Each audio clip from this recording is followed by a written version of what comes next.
Hello, hello, hello. Hooligan Soccer Podcast coming at you with this European semi-final special with myself, Gary Stryker, and as always, the Hooligan. Good morning, Hooligan. How are you doing? Good. Good. Okay. Good. Let's move on from that. Good. You've got a team in the semi-final. Your team, Crystal Palace, are in the semi-final of the Conference League as well. So it could be a good week as well. So we'll be chopping up, breaking down Champions League, Europa League, and Europa Conference League semi-finals as the season begins to a close. It's also beginning to come to a head. If you're tuning in just for the first time, as always, please go and check us out on hooligan-soccer.com, where you can find a bunch of writings and musings and articles from creators, journalists, ourselves as well, more Hooligan than myself sometimes, which he gives me some shit for, but that's part of it. Of course, go and check out our merch store. And also, we have launched a World Cup dedicated show called the Summer 26, a Global Soccer Showdown. Go check it out on podcast platforms, Spotify, Apple Podcasts, and all those things. And we'll be putting it on YouTube as well. And there are going to be some other streaming services that should be picking it up as well. So keep a lookout for that as well, because as the business end of the season winds down, so much going on in this summer. It's going to be a busy one. Anyway, Hooligan, let's get into it. So we are in the semi-final business end of the season as well for the Champions League. Let's start there on Tuesday. Let's do it chronologically. First game is, this is a final already. This is a treat already. PSG are hosting Bayern Munich on Tuesday in Paris. And then on the Wednesday game will be Atletico against Arsenal in Madrid. So let's start there. PSG Bayern. I don't know who's going to win this one. It's going to be exciting, I feel. True. It's true. Yeah. Isn't that what makes it great? It is so open. And I think one thing that you can certainly argue is, although phones will ring, I will stay focused on my thought that Bayern's offense is one of the most brutal we've seen. Like, it's so ruthless. It's so effective.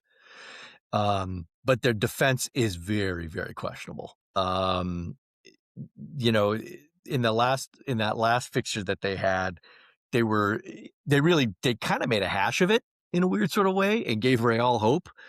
And so which actually makes for really entertaining soccer. It's great to watch, especially as a neutral. As a person who's invested, it's got to be awful and ulcer inducing. But if as a neutral, it's just absolutely spectacular. And so I'm expecting to see the same thing. I'm expecting to see Bayern operating at an extremely high level offensively. With that front line just going in there and tearing it up. Now, interestingly, they switched when they played their league match against, it was Mainz, I believe. When they played their league match against Mainz over the weekend, Kane didn't start, right? Olise didn't start. Yeah. They rested. They are totally prepping for this, right? They started Jackson up front. They had Goretzka and Guerrero in there. Interestingly, Luis Diaz did start, but that man's a machine. Luis Diaz is like, if he's breathing, he's playing. Yeah. Right. So it's but yeah, you're going to have rested Kane, rested Olise. Yeah. Well, Mainz, the score was 3-4 to Mainz, who were playing at home. Bayern came down. And it looks like they were leaky defense, right? Yes, yeah, classic. They were 3-0 defense. They were 3-0 down at halftime. So clearly, company hit the panic button and then brought on Olise, Kane as well, and then squeezed him a little bit with Musiala on the 57th minute, who's coming back into form, and then they managed to pull it back as well. So yeah, you're right. What's also interesting is if you look at the Bundesliga, Bayern are obviously dominant champions. They've only lost one game this season, but looking at their goal score, they have scored 113 goals in the league alone this season. Right? Yeah. Whereas the next highest team to score the most amount of goals is Dortmund in second place with 65. So they've nearly double, not quite double, but nearly double the amount of goals and conceded the same amount, 31 to 32, respectively. In terms happily, of I will say their points total has now eclipsed their goal differential. So that is now happened. But only by one. It's 82 points versus 81 goal differential. And if they had been a little bit tighter against Mainz, they would still be having that incredible achievement, but they didn't do that. So, and it doesn't detract from anything that Bayern's doing. But I do think that if it comes down to a shootout, and I'm not talking about a penalty shootout, I'm just talking about like an on-field, no-holds-barred punching fight, Bayern's going to win. That's what we need, a basketball style match, Bayern's right? going to win that one. You think so? Just they've got the strength, they just 100%. seem stronger. Interesting. No, they're stronger. They're stronger. They're better. They're more critical. No, that's not to detract from PSG, who are insanely talented up front too, right? But PSG doesn't have they lack, in my opinion, the ruthlessness that Bayern has. Bayern sets their chin, they steal their eyes down, and they just go in. And PSG are a little bit more, it's like the difference between a heavyweight boxer that stands his ground and sort of absorbs and does his thing, but doesn't move very much, versus that really flashy flyweight type of boxer who's dancing all around the ring, shucking and driving and doing all that stuff and putting in little punches and little crosses and hooks there. Two different styles, can both be very effective, can both be very deadly, but they're just different. And I think that's the main difference. So you favor Bayern for this one, do you? I do. Yes. Yeah. For both, you think overall, do you think Bayern will go through to the final, or you think just for this leg as well, which is no, I believe I don't think Paris, right? No, the home field advantage may make an edge here or there, but I think Bayern are better at home than PSG are better at home. Mm-hmm. So I do think overall in the two legs, I'm giving Bayern it. This one, Bayern will understand that a dominating victory is not necessary here, right? What is necessary is to not get behind, right? The objective of the leg one is to stay in the hunt. If you come out and crush the other team, that's great.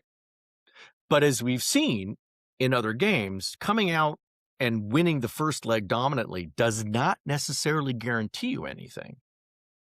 Look at Bodo Glimt. They had a huge lead, failed. And I'm not trying to compare Bayern to Bodo, but that's always the case, that another team can have a better day the next day. So what you want to do is keep it close, right? Keep it as close as you can, have a 1-goal edge, have as much of it as you can, but just don't go behind. Yeah. Don't stumble. Don't give yourself more that you have to do. That's really what it comes down to. Yeah. Well, and I think Bayern will do that on this one. I mean, I think it's likely going to be at least 5 goals scored, 4 to 5 goals scored in this match. That's what I really hope as well. Yeah, basketball sort of toe to toe. Let's go, guys. Let's not be cautious. Let's attack each other and see who's got the best attack. That would be the best play, right? But interestingly, also as well, I think PSG, Luis Enrique and PSG deployed exactly the same strategy this weekend as well. Rested all of their superstars. Doué, Kavicha, and Dembele didn't even get on the field. They didn't even need to be honest. I mean, they were sort of like they won 3-0 comfortably already. Interesting as well. And then, just looking at some of the sort of their players, Barcola as well had a little bit of a run out as well. But no Vitinha playing. Hakimi started. He was the captain, of course, that superstar. But they really did just, they've got one, I think, because the league is pretty much wrapped up as well for them as well. I think they're sort of, I think there are a number of points, I think about 6 points. They're 6 points ahead of Lens, which I don't, and they both have the same number of games in hand. So for them, it's just a question of seeing it out. Yeah. And because the French league only plays, they only play 32 games, I think. No, wait. No, it's not 30. It's 34. They play 34. 34, yeah. So they've got about 3 games, 4 games to go of the season. They have 4 games remaining. Right? So it's by the way, that's not a done deal. It's pretty solid. Yeah. But there is still a chance if Lens wins out and Paris stumbles, right? And which can happen. I don't think it will. But they've got to be thinking, okay, let's just keep this thing focused and do our bits, and they'll be fine. Well, the interesting thing, just to sort of get detracted as well, on it's on the 13th of May. Lens play PSG. Actually, there is Lens are hosting them in the league as well. So that could be a title. Could change, chooser, right? the one thing that it does feel like PSG do is they're kind of like late showers in a way, like, just using a horse racing term, right? Whereas they get off to a slow start, they're not sort of dominant. Whereas Bayern just sort of come out full court press from the beginning of the season and just dominate. Whereas PSG, they take a bit of time. I remember last season as well, they only just qualified to get into the knockout phase of the Champions League. And then second half of the season, they just suddenly they turn it on and they fix it. Their system is fantastic. So That's true. Yeah, I'm really looking forward to this one. I do think I want PSG to win. I kind of have a little bit more of a soft spot for PSG, and I think, I'm a big fan of Kavicha and all those French players as well. Yeah. But yeah, it will be interesting. Harry Kane is on fire. So again, hopefully, now here's the other thing. No injuries, please. No big injuries for the World Cup coming up as well. Right. We don't want to see any, right? That does have to be stated, that, and I say that across all teams. I don't care. Yeah. I don't care. I don't care who's playing what team. I don't want anybody, like you said, I don't want anybody to suffer an Ekitike. Or a Xavi Simons, right? I don't want anybody to have that happen. That's just because it's no. Both of those injuries were not when I say self-inflicted, just landing awkwardly or horribly or something tweaked and went, and that's it. World Cup. So no, they weren't. They were non-contact. They were non-contact injuries. Yeah, it's pretty rough. Okay, so we've got that PSG Bayern game on the Tuesday, and then on the Wednesday going over, we have Atletico hosting Arsenal. Now, we are all aware of Arsenal's mentality issues. I thought they were lucky to sort of grind out that sort of 1-0 result on the weekend and sort of, just keep themselves in it. I look at this and I look at Diego Simeone against Mikel Arteta. Just from a mentality perspective, Simeone crushes this guy 10 times out of 10, just mentally. He is an absolute force of nature. That's my read. And just so where are you at? I agree with you. If this was one of those like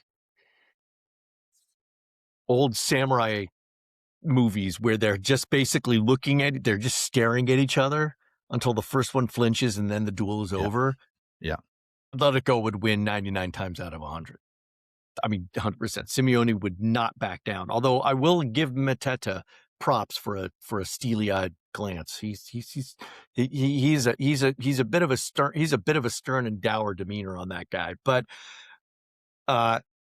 happily, it's going to be played out on the pitch. And while Arsenal have, in many cases, they've stumbled a bit, but they've not completely face-planted yet, at least not in the league. And I agree, they just got past Leeds. They did enough. And that seems to be what Arsenal is doing, just enough. Their entire last few weeks have been just enough. At some point, that will not be enough. And the question will arise, is it going to happen in this competition? Is it going to happen in the league? But somewhere down the line, just enough isn't good enough. And we're just going to have to wait to see when is somebody going to cash that check? Mm-hmm. Yeah. Call that bet, right? Yeah. Put analogy of your choice in here. But it's true, isn't it? Kind of like the way we speak about PSG, you can see them just coasting into the end of the season, and they're going to probably win the league, as we say. I know there's that game. We can see them coasting. I cannot confidently say that about Arsenal. They just feel, as I say. And the other thing as well, it feels like Arsenal just have we know what the tactic and the strategy is, which is obviously sort of, play on the set piece as well. That's a big part of their game. I feel like this is where Simeone will come in. He'll just have a completely new plan that will just completely bamboozle the Arsenal players. And I don't have a lot of confidence here. Maybe I'm wrong, but I just feel like Simeone is just going to be too smart for Arteta here. He's been around the block too many times. He's too shrewd. He's too smart. And I feel like Arteta's panicking a little bit. Yeah. And now I will also say that Atletico as a team are not the most consistent, right? While Simeone himself and the manager and all the tactics and the things and the way that he instills in his players is very strong, the team itself is capable of terrific fragility. And if Arsenal can take advantage of that, that's great. But Atletico at the same time is also capable of insane performances. In a way, they're very complementary to each other, right? And that's what makes this game so exciting and thrilling, is that you're not really sure which team is going to show up. Is it going to be that Arsenal team that is kind of scrambling and desperate? I think back to the look on Declan Rice's face at the end of that one game where he's just like, I can't believe we won that. We were so bad. Yeah. Is that going to be what happens here? Or is it going to be the wonderfully fluid, Eberechi as a scoring bangers from a distance type scenario? Or is it going to be Atletico with their depth of talent and their ability to just make stuff happen and create magic? Who knows? Who knows? But stay tuned, because it could be it has the potential. Both legs have the potential to be two of the best matches we've seen. Yeah. No, it does. What's interesting as well is, again, Arteta obviously had one eye on this game at the weekend, as he said. It was against Newcastle, they won. There was Kai Havertz, although he scored, I think he sort of came off with a bit of a knock, and Eze as well looks as though he's got also a bit of physical discomfort, is the official reporting I'm seeing here. Max Dauman wasn't featured as well. I don't think this is kind of the game for him, because this is not a great team. This is not a great place to put Max Dauman on the field. You don't want to put a 16-year-old who's still in high school as well into the Metropolitano with Diego Simeone on the sideline and AC Costas and Madrid. Thinking about his A levels and his O levels. I don't know what they're thinking of putting him on the field like that. Well, that's it. Yeah. So we'll see how it is. Yeah. I just feel mentally here as well, Arsenal just don't have it, and I don't think they'll get over the line here. But maybe I'm wrong. It is worth noting, though, Atletico's form has been wobbly in the last 5 games. That's what I'm saying, right? Yeah, they're not the most consistent. They are not Bayern. They are not PSG in that sense, right? Yeah. Neither Arsenal nor Atletico are, which is great, because had this been like PSG Arsenal, or this had been Bayern Atletico, you probably would be like, okay, we're done. We don't even really we don't really have to watch, because we kind of know what's going to happen. Yeah. This one's even better, because it's two very, very open-ended ties for very different reasons. But yeah, it'll be fun. It's exciting. I think exciting. So I think PSG and Atletico go through. But who knows? Okay. We shall find out. All right. Let's move on to the Europa League, which is happening on Wednesday. All those games are happening on Wednesday. No, Thursday. Is that Thursday? I'm sorry. Yes, Thursday Correct. as well. No. So they're keeping them there. So we've got Europa League. You've got an all-English tie of Nottingham Forest are hosting Aston Villa. And then on the other side at the same time, Braga against Freiburg. Freiburg, forgive me, Freiburg as well. And when I mean Freiburg, the E is before the I, so yeah. Thank you for that.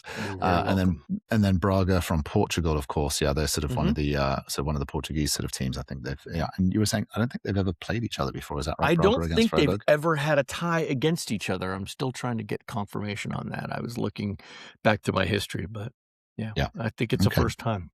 Okay.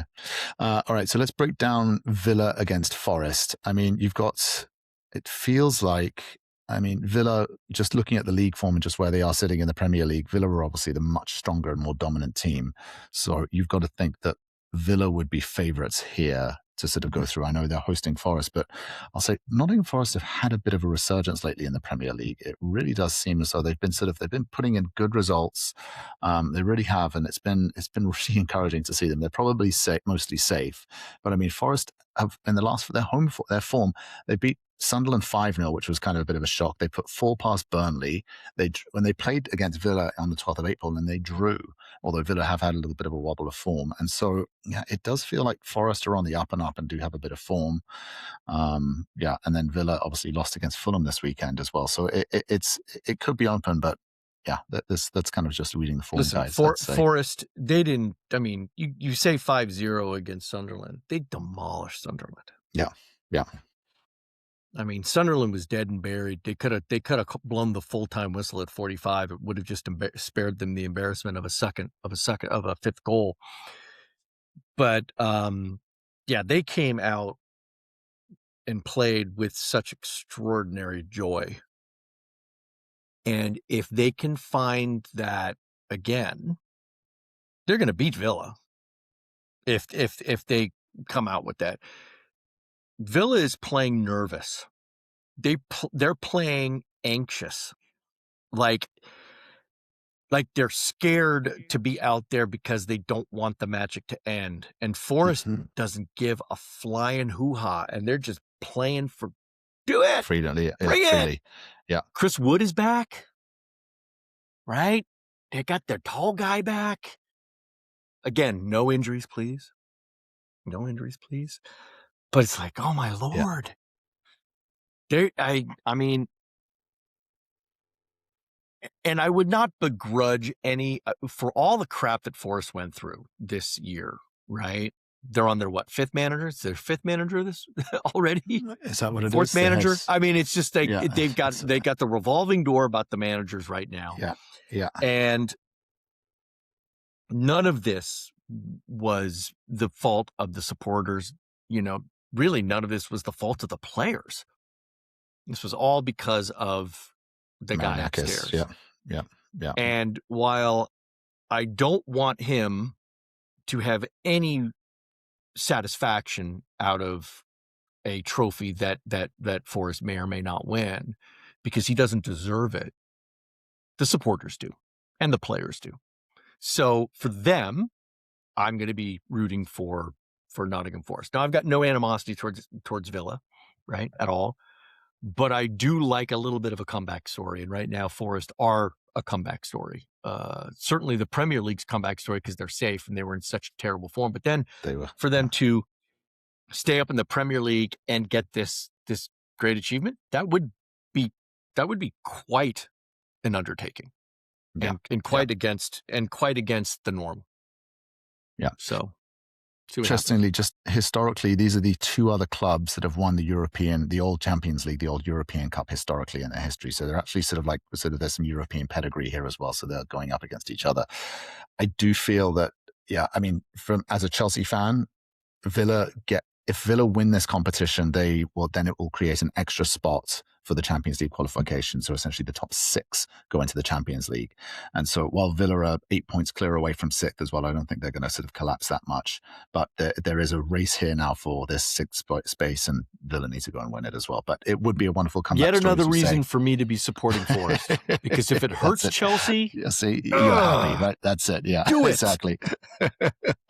It underdog, would be a wonderful success story, and it hurts Chelsea. Oh, it's a double whammy. I love it. It would be a wonderful story, as you say, for Forest as well. And unfortunately, it will give Marinakis the confidence that he knows what he's doing and every decision that he made was right. It will. We survived relegation and we won a European won the Europa League. So hey, we're on the up and up, and we're doing. Listen, well, right? I mean, I hate to say it, but owners like Marinakis and those types of narcissistic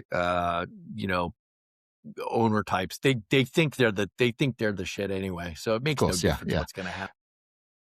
And also the other knock-on effect that I've just realized is if Forest do go on and win this Europa League, they get into the Champions League. That's correct. Next season, automatic qualifier. Yes. So you could have Forest in the Champions League next season. Wow. Yeah. Wow. Okay. Happily, at least they won't be relegated down into the second division, right? Well, can you imagine that, into the Championship, playing Champions League? Yeah, wow. They're not, because they're not going to drop. I think they're certainly, while it is still mathematically possible, I think the realism factor means that they're safe. There's 5 points between them and the form that they're on as well. They've got momentum as well. I think that they should be good. Okay. All right. And then going over to that other semi-final, as we discussed, Braga against Freiburg. I have to confess, don't know huge amounts about these players. So I mean, it is, by the way, confirmed. This is the very first time that these two teams will ever play each other, and they'll get to do it twice in a week. Good for them. Yeah. Freiburg is a middling Bundesliga club. All right. Yeah. They got into this Europa conference. They had a really good run last year, got into this, and I think have surprised everybody by still being alive. This is an unexpected team in here. And yeah, they're resilient. I think that's really what it comes down to. They're resilient, and they're gritty, and they're tough. And then they have just enough talent up front to be able to score when it matters. In their last 4 Europa League matches, they've conceded 3 goals. So that's why they're here. Right? Uh, and they just last week they were it was the German Cup, what they call the Pokal, right? And they were hanging in, brought it to 119th minute, and then got a goal scored against them. After extra time against Stuttgart, right? Yes. That's their first loss in 7 games. Okay, so that is going to sting a little to them, and they're going to be hungry for some kind of redemption. And so I would say, watch out, Braga. They're coming, and they're going to come hard. And it's not much to say. I got to tell you, I know much more about Freiburg than I do about Braga. But I do know that at home they're a tough team to play. Right? Yeah. I think they play in that old quarry. Is that the team that plays in the old quarry? I was just thinking that as well. Like the side of it is actually against like there's a big concrete slab, well, not concrete, like a big quarry. No, it's literally like a stone quarry that they just said, hey, let's put a stadium here and use that as a wall. Yeah. Well, you block the wind now. I'm all for recycled spaces. I think it's fantastic to do that. Yeah, there's a three-sided stadium, isn't it? Yeah. So yeah. Okay. Well, we'll see what goes on as well. It is worth noting that both teams, in their respective leagues, about Freiburg, they've conceded a lot of goals. Yeah, I know, and they've conceded a lot of goals as well. You can see that. Because probably half of those to Bayern Munich. Bayern have smashed them as well. Yeah. No, like I said, they're a middling Bundesliga team. This is not. They're not going to be stepping into the European spots without any sort of major change in their league fortunes.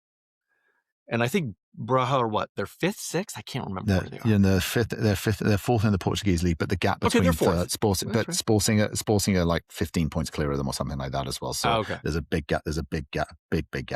So they're basically just playing for either Europa or conference. Exactly. Positioning for next year. I mean, barring winning this thing and going into Champions League. That would be a real payday coming through.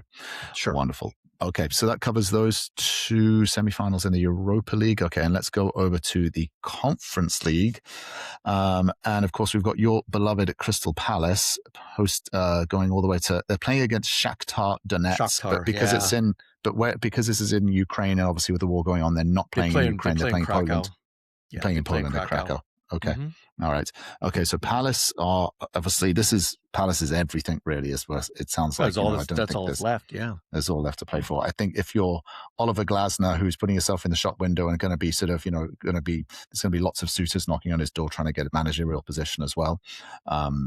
This would be a real feather in his cap. It's really nice when you're standing in the shop window and you got 3 trophies around you.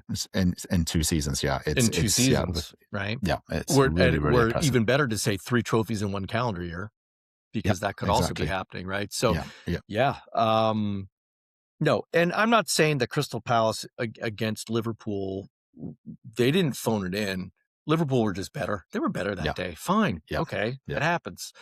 But you have to think, and even though Glasner also said, we weren't thinking about it, they were thinking about it. They have to be. Of course, you're thinking about it. Yeah, this really does matter. This is right now for the club. This is what they've got. They know they're safe. They're not going to get any higher. They've got nothing else really on the line. Yeah, let's go in. Now, unfortunately, it is Shakhtar who as a club is always hard to play against, whether they're at home or away. Because they're always away in a sense. But this is also because of the whole Ukraine scenario. They've been doing this and really stepping up in the face of what's going on in their home country, and kind of being a beacon. And so, I always feel like, wow, like going and playing in like World Cup qualifying, playing against Ukraine. Do you really want to beat them? I mean, but at the same time, you have to. It's your job, and it's the same thing here, right? You gotta. Crystal Palace have to step up. They got to take them. This is another one of those where Palace just have to not screw up, right? They've had a good run. I know everybody was pegging them to win this thing, and a lot of the pundits were like, Crystal Palace is going to win this one. They haven't made it that easy. They didn't make it into the automatic 8. Right. So they had to go through the qualifying rounds. But when the chips are down, they've done it. But they've had some real stinker performances in the Conference League. You just hope that this is not one of them. And then they play the reverse leg coming back. So I like Crystal Palace in this game. I think they're going to win it. But if they win, it's probably not going to be by much. And, Yeah, there is no away goal rule as well. So it's, you just go do the business, get a goal or two, come back to Selhurst and then, put it to bed. Yeah. And interestingly, Shakhtar are like 8 points clear on the Ukrainian league and as well, and sort of running away with it. I think they're actually they've. They pretty much almost always win the Ukraine league, right? I mean, last season, this is why they're in the conference league, is because they finished third last season, and so this one they're comfortably. So they'll be in the Champions League next season. That actually makes sense. Makes sense. They'll be in the Champions League next season, but that's part of it. I thought the Ukrainian league doesn't have an automatic qualifier, though. They have to go through the playoff rounds. But sure, I admit you may very well be right there as well, but at least you give themselves the opportunity to get in there. But I think, third spot gets into the knockout phase of the Champions League for next season as well. So, yeah. Okay, cool. And then the other one is Rayo Vallecano. Is that how I pronounce it? Vallecano. Okay, against a double L is a yeah, right? Yeah, against a Blueco Chelsea owned sort of a Blueco against Strasbourg, Liam Rosenior's former team that he was plucked away from as well. So he's they've got. This is I don't know huge amounts about Rayo Vallecano. I mean, Vallecano? They're 11th in the league. Madrid's forgotten team, right? Third team behind Atletico and Real, right? Yeah. They are the third Madrid team, right? And a real, I don't mean any disrespect, they're a real working class team, right? Yep. Even more than Atletico. Atletico claims to be a working class team. Rayo is the real working class team. This is real life. Their stadium is awful. Their pitch is wobbly and bumpy and terrible, and the fans are truly reflective of that spirit. And so but yeah, listen, they're there, right? I mean, what a surprise! I mean, they're not doing. I don't believe they're particularly high up in the league. They're like 12th or something like that as well. So that's what I mean. Pack, right? Again, this is one of those teams. They're right in the middle. They're 11th, right? They're with a -8 goal differential. So they're leaky. So you're going, right? They got 12 losses, 12 draws, and 9 wins. Interestingly, not the most draws in the league, but second place in that. So, yeah, listen, scrappy, funky, yeah.